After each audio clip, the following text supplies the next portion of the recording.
누가복음 18장 9절로 14절까지의 말씀 같은 목소리로 함께 읽도록 하겠습니다. 또 자기를 의롭다고 믿고 다른 사람을 멸시하는 자들에게 이 비유로 말씀하시되, 두 사람이 기도하러 성전에 올라가니 하나는 바리새인이요 하나는 세리라. 바리새인은 서서 따로 기도하여 이르되, 하나님이여, 나는 다른 사람들 곧 토색, 불의, 간음을 하는 자들과 같지 아니하고 이 세리와도 같지 아니함을 감사하나이다.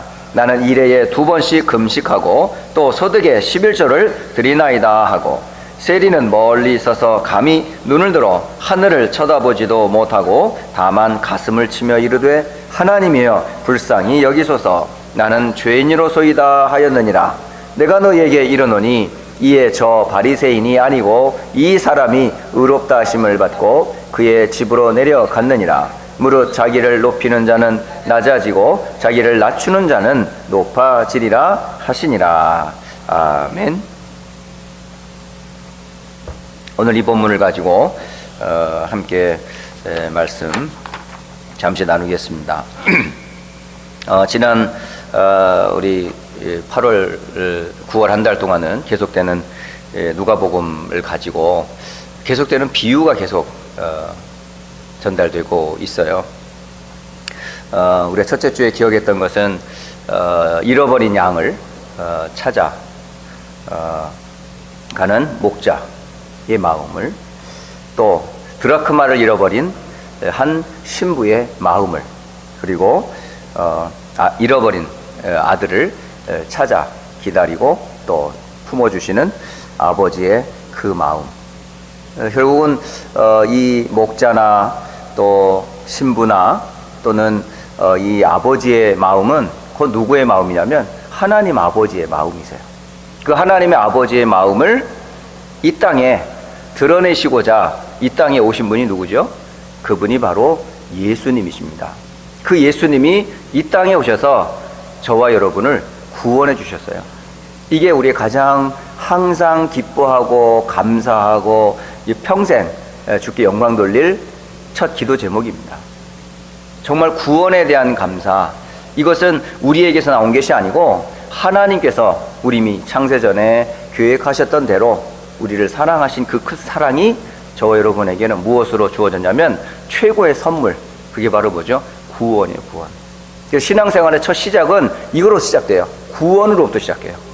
그래서 이 구원의 감사, 구원의 감격, 구원 때문에 오는 즐거움, 구원 안에서의 풍성함들을 우리가 하나님께서 이미 준비하셨다가 우리에게 주셨어요.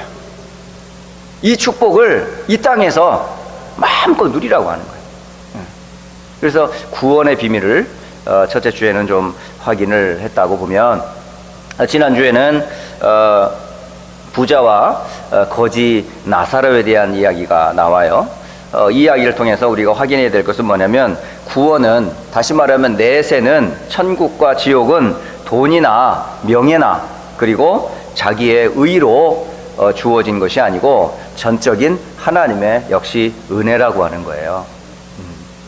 아무것도 없어도 하나님이 은혜를 주셔서 우리에게 뭘 보장해 주셨어요? 하나님의 나라, 천국을 보장해 주셨어요. 그래서 우리의 시민권은 어디에 있어요? 하늘에 있다라는 사실. 그래서 보니까 시작과 끝을 이미 이 두 번째 주를 통해 가지고 다 말씀해 주셨어요. 그러면 시작인 구원이라면, 우리가 미래가 완전한 하나님의 나라와 천국이라면, 그러면 이 땅에서 우리가 누려야 될 것은 과연 뭘까요? 라고 하는 게 오늘 비유예요. 그게 바로 뭐냐면 기도와 기도 응답에 관한 내용이 오늘 세 번째 비유인 바리새인과 세리 비유가 바로 오늘 메시지의 내용들입니다. 그런데 오늘 본문은 비록 9절부터 14절이지만은 사실은 이 누가복음은 18장은 1절로 17절까지의 내용이 동일해요. 세 가지 비유를 말씀해 주시는데, 첫 번째 비유는 불의한 재판관과 한 과부의 비유가 나오고, 두 번째 비유는 바리새인과 또 세리의 비유가 나오며, 세 번째 비유는 어린아이와 하나님의 나라에 대한 비유가 나와요. 근데 이 세 가지 비유가 공통점이 뭐냐면 기도예요. 기도. 그러니까 구원받은 성도가 하나님 나라의 배경을 두고 이 땅에 사는 동안에 누려야 될 최고의 축복이 뭐라고요? 기도라는 거예요, 기도. 그런데 많은 분들이 왜 기도 응답을 못 받을까요? 그걸 찾으셔야 돼요. 오늘 응답받는 기도가 있거든요. 응답의 비밀을 오늘 기도를 통해서 약속해 주셨고, 누구든지 주의 이름을 부르는 자는 구원을 얻을 뿐만 아니라 너희가 내 안에 거하고 내 말이 너희 안에 거하면 무엇이든지 구하라 그리하면 내가 이루리라 하셨거든요. 그러니까 이 땅의 신앙생활을 시작하면서 하나님 나라 가기까지 이 땅에서 우리가 받아야 될 최고의 축복 뭐죠? 기도 응답이에요. 그러니까 기도 응답을 그런데 많은 분들이 못 받고 있어요. 왜 못 받고 있을까요? 한번 생각해 보셔야 되거든요. 아니, 기도를 하는데 왜 응답이 없어요? 오히려 심지어는 불신자는 기도해서 응답받는데, 신기하지 않습니까? 예전에 얼마나 확신 있는 불신자를 제가 만났는지 몰라요.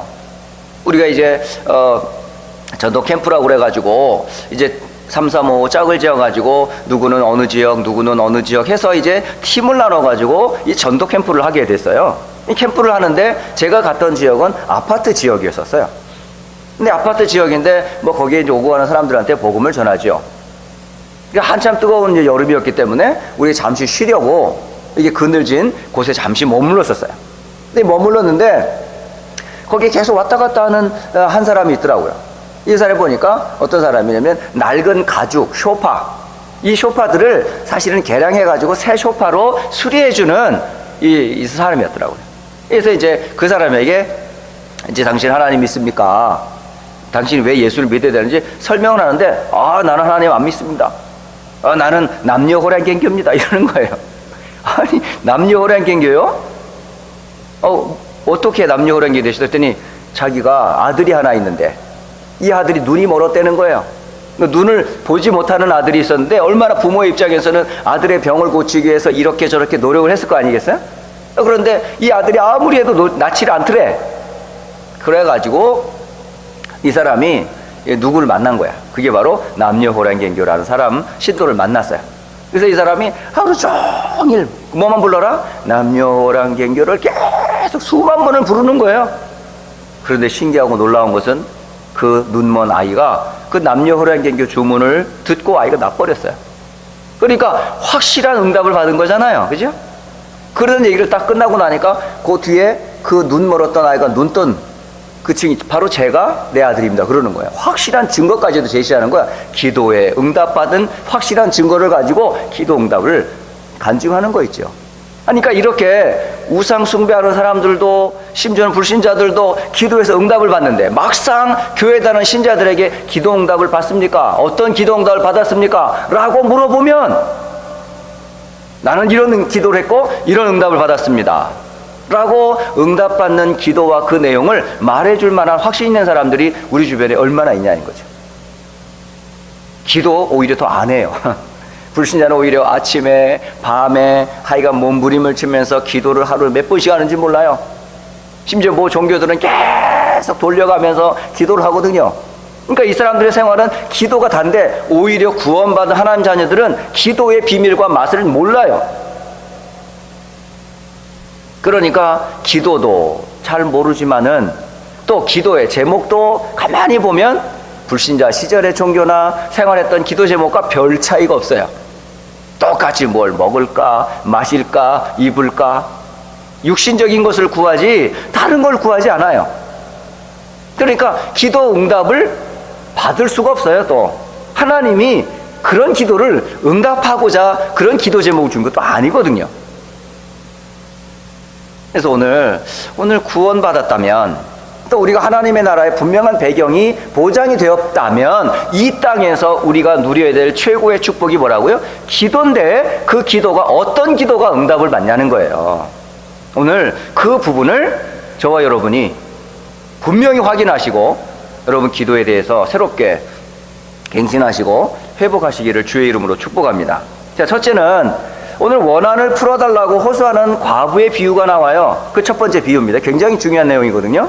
근데 이 과부에게 과부가 한 재판관을 찾아가요. 근데 이 재판관은 어떤 사람이냐면 하나님을 두려워하지 않아요.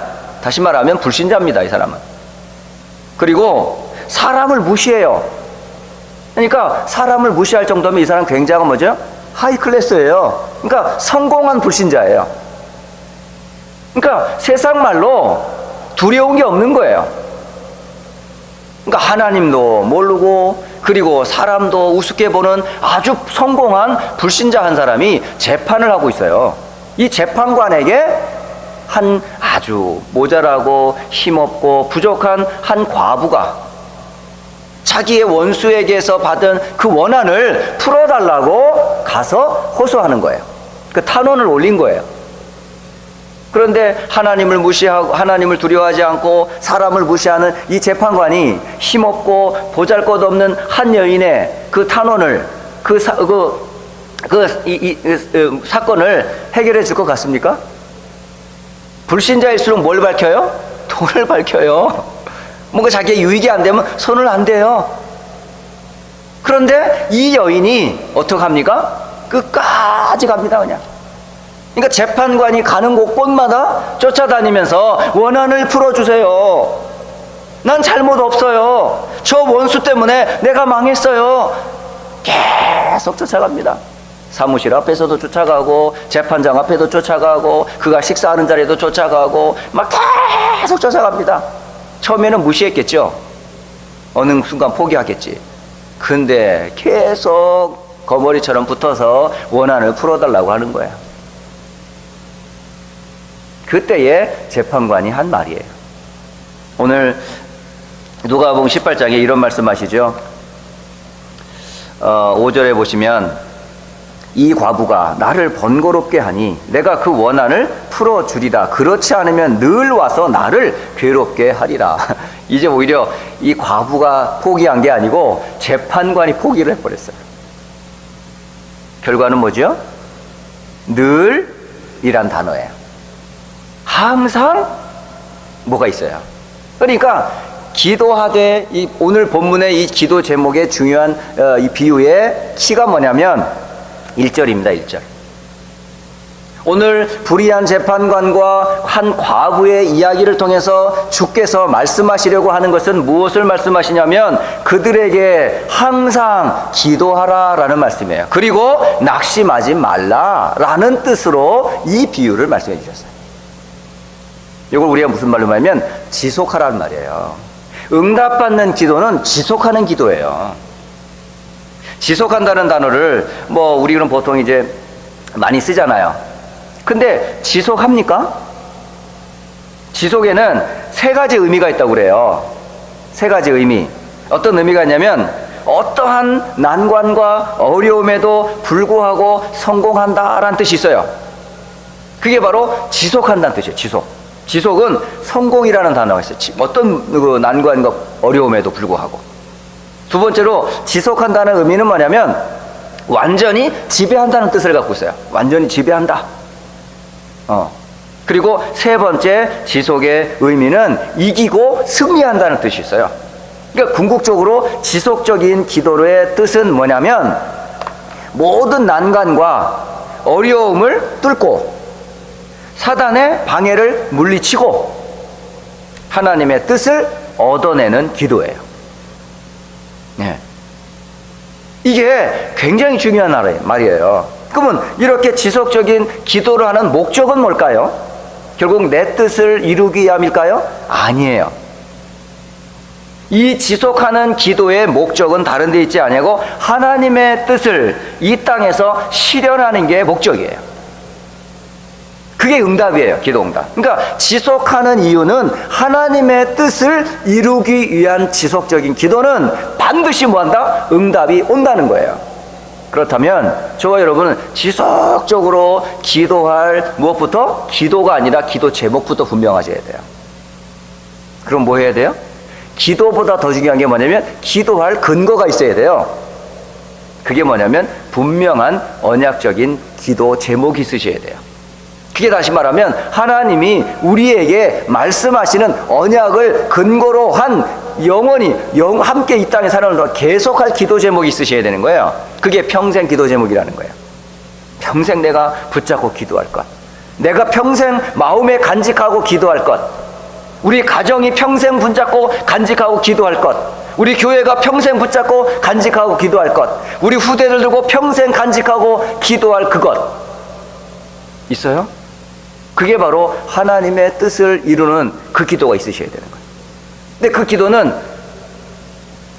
뭐가요? 하다가 낙심이 되는 기도가 아니에요. 낙심이 왜 되냐면은 내 기도 제목이기 때문에, 내 기준 때문에 안 되는 거예요. 아니, 내가 원하는 대로 기도하는 거야, 그거는. 그러니까 하나님이 원하는 기도가 아니고 내가 원하는 대로 내 기준을 가지고 만들었어요, 기도 제목을. 이렇게 해달라 저렇게 해달라 내 기준을 다 정해놓고 기도하니까 기도 응답이 돼요. 안 되니까 뭐죠? 아, 기도 응답이 안 되네 하고 스스로 낙심하는 거야. 그러니까 기도 제목도 분명하지 않고 그 기준도 자기고, 그러니까 어떻게 돼요? 기도하다가 포기할 수밖에. 그러니까 나는 이거는 평생 내가 응답이 안 온다 와도 좋다, 내가 응답을 못 받아도 좋고, 하지만 나는 이거는 평생 붙잡고 기도할 거야 라고 하는 그 나의 평생 기도, 가정의 평생 기도, 교회의 평생 기도, 우리 후대를 향한 평생 기도가 분명히 있어야 되는 거예요. 그러면 어떻게 돼요? 분명히 응답을 주시게 돼 있어요. 중요한 것은 오늘 누가복음 18장의 8절을 굉장히 여러분 잘 기억하셔야 돼요. 이 평생의 기도를 하려면 반드시 있어야 할 게 있어요. 그게 뭔지 아세요? 8절, 내가 너희에게 이르노니 속히 그 원한을 풀어주시리라. 그러나 인자가 올 때에 세상에서 믿음을 보겠느냐 라고 하셨어요. 뭐지요? 평생 기도에는 반드시 따라가야 할 게 있어요. 믿음이 있어야 해요. 그러니까 평생의 기도 제목에는 반드시 뭐가 있어야 된다? 믿음이 있어야 돼요. 하나님이 뭘 기뻐하신다 아세요? 기도 제목보다 더 중요한 건 그 사람의 믿음이에요. 그 믿음이, 근데 이 믿음이 우리가 말하는 종교적인 믿음, 육신적인 믿음이 아니라 어떤 믿음이면, 언약적인 믿음이라면 하나님이 너무 기뻐하신다는 사실이에요. 그래서 기도하는 자가 반드시 붙잡아야 될 건 평생의 기도 제목도 중요하지만은 그 기도 제목을 붙잡은 나의 믿음, 이 믿음이 굉장히 중요합니다. 두 번째 비유가 나오는데, 기도하러 이제 두 사람이 성전에 올라갔습니다.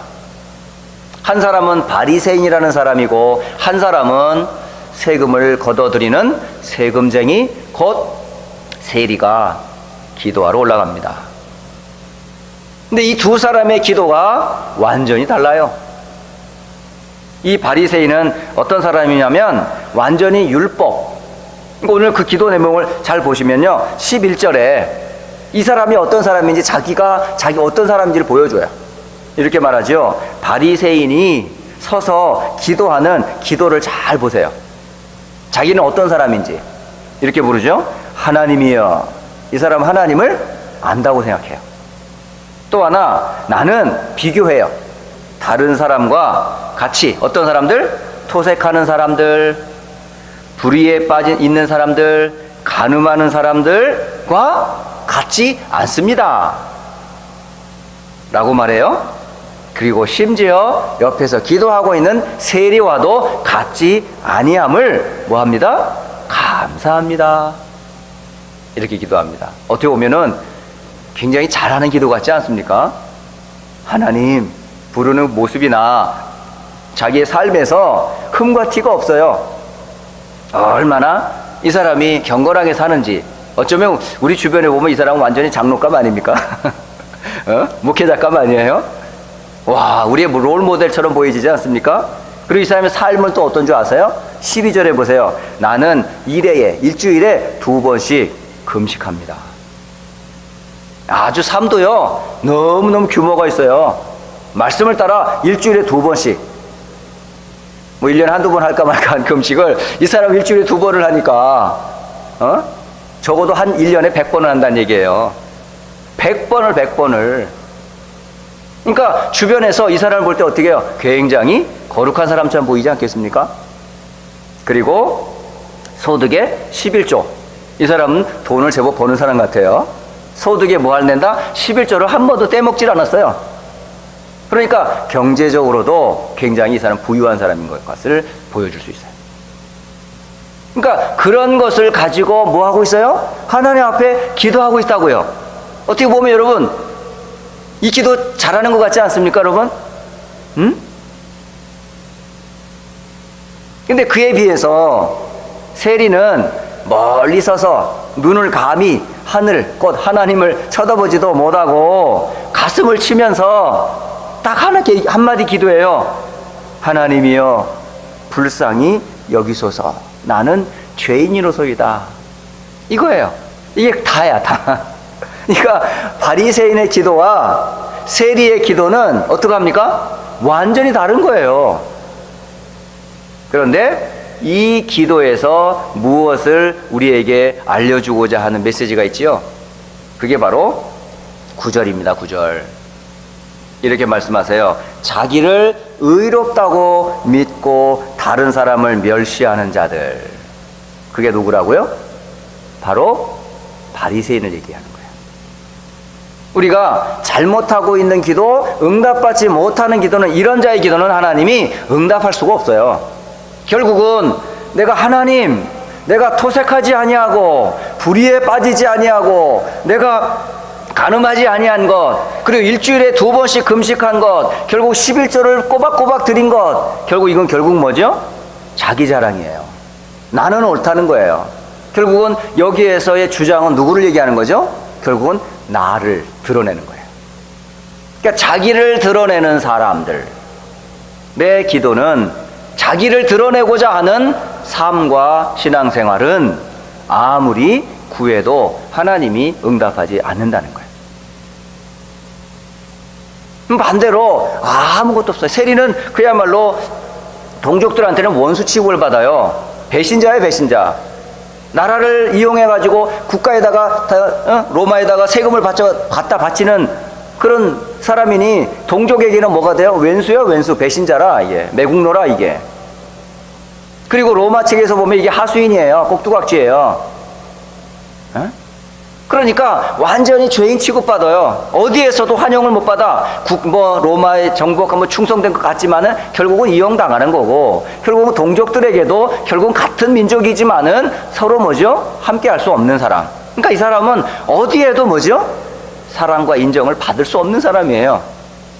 더불어 하나님 앞에서는 자기는 뭐죠? 죄인인 것을 아니까. 그러니까 자기는 아무런 이게 내놓을 근거가 없는 거야. 그저 가슴을 치며 나는 죄인입니다. 이거 밖에는 할 말이 없어요. 육신적으로도 물론 죄인이지만은 더 깊이 나가면 이제 결국 나라에게도 자기는 죄인이고, 심지어 하나님 앞에서도 늘 이렇게 죄 가운데 사는. 그런데 예수님은 이 비유를 말씀하시면서 14절에 딱 이 비유의 목적을 말씀해 주세요. 내가 너희에게 이르노니 이에 저 바리새인이 아니고 이 사람이 의롭다 하심을 받고 그의 집으로 내려갔느니라. 무릇 자기를 높이는 자는 낮아지고 자기를 낮추는 자는 높아지리라. 이게 오늘 우리가 기도의 자세를 알려주고 계세요. 기도. 자기를 높이는 기도, 자기를 자랑을 위한 기도, 하나님이 응답하지 않으세요. 기뻐하지 않으세요. 다시 말하면 내가 누구인지를 정확하게 알아야 돼요. 내가 뭘 했기 때문에 이걸 드러내고 기도하는 거, 그거 올바른 기도 아니라는 거죠. 네가 본래 어떤 사람인지, 어디서 왔고 왜 삶이 어디로 가는지 인생의 분명한 자기를 알아버리면 우리는 하나님 앞에 감히 뭐밖에 할 수 없어요? 주님, 저는 죄인입니다. 어디서 왔다가 왜 살며 어디로 가는지 알지 못하고 살아갈 수밖에 없습니다. 이런 나를 하나님이 불쌍히 여겨주셔서 구원해 주심에 대한 감사합니다. 밖에는 다른 기도를 할 필요가 없어요. 그리고 어떻게 보면 세 번째 비유가 어린아이들 비유인데요. 여긴 기도에 대한 얘기가 잘 안 나오는 것 같지만 감춰져 있어요. 이게 이제 연장이 돼요. 15절부터 한 17절은 사람들에게 이제 아이들이 예수님으로부터 축복 기도를 받으라고 이렇게 막 몰려오는 거예요. 그런데 그것도 가장 가깝게 있는 제자들이 딱 가로막는 거예요. 애들이 어디로 본다고? 왜? 자신들의 선지자요, 또 하나님의 아들이신 예수님하고 애들하고는 격이 맞아요, 안 맞아요? 안 맞는 거예요. 또 하도 많은 일을 해야 되는데 어린이 일까지 내가 돌볼 수는 없다 이거죠. 그러니까 제자들 입장에서는. 그러니까 이게 굉장히 제자들 입장에서는 충성된 것 같고 뭔가 예수님을 위하는 것 같은데 그게 뭐죠? 굉장히 인본주의적이고 육신적인 그런 생각이었었어요. 그러니까 우리가 지금 하는 일들과 행동들이 어떻게 보면 뭐죠? 굉장히 인간적이고 육신적인 뭔가 합리적인 것 같은데 그게 어떻게 보면 하나님 앞에서는 바르지 못한 것이 있음을 오늘 지적해 주고 계셔요. 근데 한편으로 이 아이를 데려오고 있는 부모는 어떨 것 같아요? 아이를 좀 만져주십사 하고 예수님 앞으로 데리고 오는 부모는 어떨 것 같습니까? 달라요. 우리 아이를 축복해 주세요. 우리 아이를 하나님 예수님이 좀 사랑해 주세요 라고 아이를 데리고 와서 뭐라고 어루만져 주기를 원하시는 거예요. 여기서 중요한 것은 안수라는 게 나와요. 축복 기도를 안수로 해줘요. 이 안수라고 하는 거는 유대인들 사회에서는 아주 오래되고 그리고 잘 알려졌던 축복의 한 의식이에요. 그러니까 뭐 양을 잡아서 제사를 지낼 때도 제사장이 뭐 하죠? 그 양의 머리에다 뭐 하죠? 안수를 해요. 이게 굉장히 이게 축복의 의식이에요, 이게.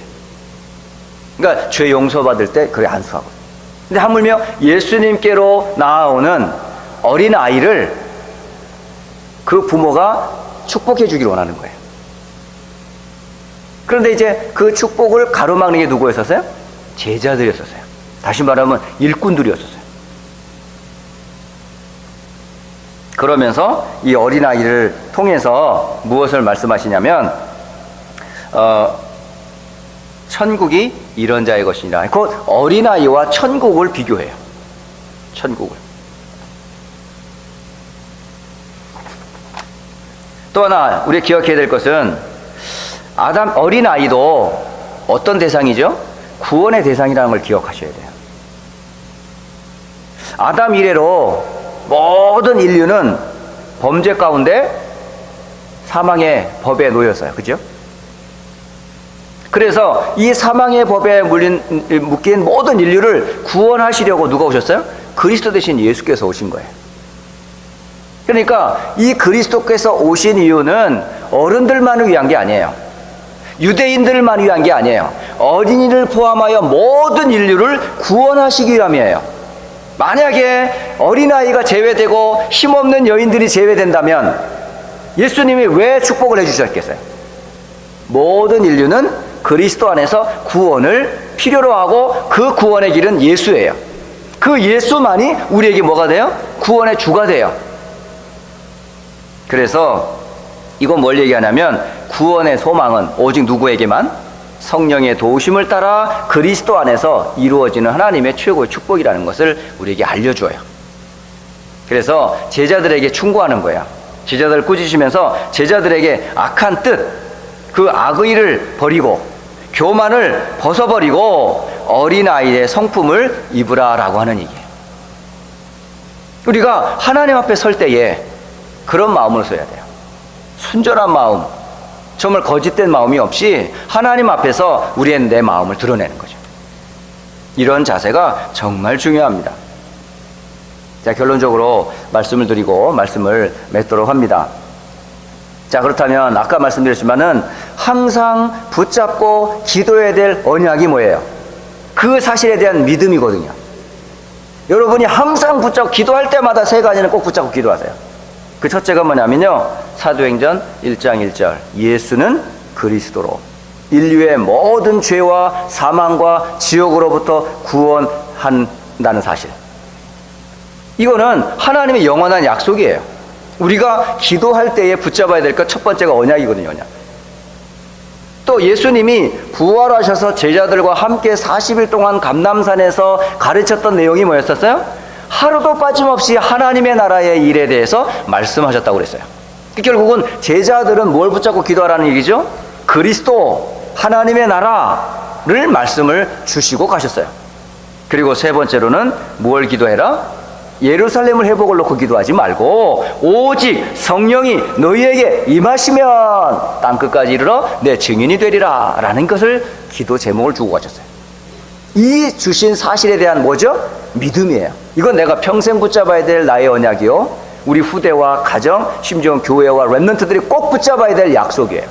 이 사실에 대한 이건요, 영원히 우리가 붙잡아야 될 믿음의 내용이거든요. 그러니까 이게 우리 신앙 고백이에요. 그러니까 믿음의 내용은 여기에요. 그러면 이 약속을 잡은 자는 무엇을 기도할까요? 이제는 그 기도를 기도할 때마다 여러분 5가지를 꼭 기도하세요. 그 5가지가 뭐냐면, 첫째, 구원에 대한 감사를 기도하세요.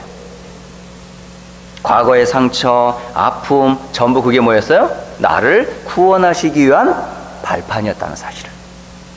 그래서 가장 먼저 우리의 기도해야 될 기도가 뭐라? 구원에 대한 감사. 하나님, 나를 구원하여 하나님 자녀 된 거 감사합니다. 이게 첫 번째 기도예요. 자, 두 번째는 이 감사와 함께 또 나오는 게 뭐냐면, 하나님이 주시는 말씀의 흐름 가지고 하는 기도예요. 그래서 교회의 강단, 지금 세계복음화의 흐름, 이 흐름을 뭘로 가요? 말씀의 흐름. 그걸 보고 말씀 운동이라고 해요. 그러니까 말씀의 흐름을 따라 주시는 그때그때의 말씀을 붙잡고 기도하는 거예요.